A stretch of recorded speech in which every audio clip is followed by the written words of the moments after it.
Israeli আগ্রাসন সেখানে গর্জে ওঠেন তুরস্কের প্রেসিডেন্ট রিসেপ তাইপ এরদোয়ান। তিনি বহু আগেই ইসরায়েলি প্রধানমন্ত্রী বেনিয়ামিন নেতানিয়াহুকে গাজার কসাই বলে আখ্যা দিয়েছিলেন। কেবল কথার লড়াই নয়, ইসরায়েলের সাথে সব ধরনের সম্পর্ক ছিন্ন করেছেন এরদোয়ান। এবার আবারও গর্জে উঠেছেন এই তুর্কি নেতা।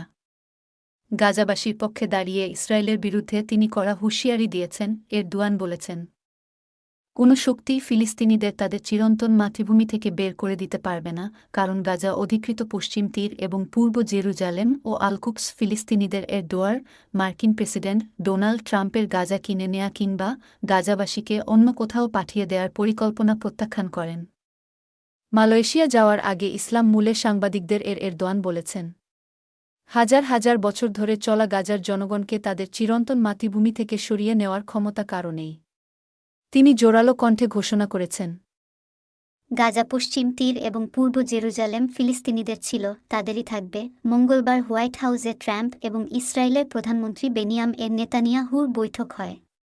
সেখানে মার্কিন প্রেসিডেন্ট বলেন, যুদ্ধবিধ্বস্ত অঞ্চলটিকে মধ্যপ্রাচ্যের রিভিউরা হিসেবে রূপান্তর করতে চান তিনি।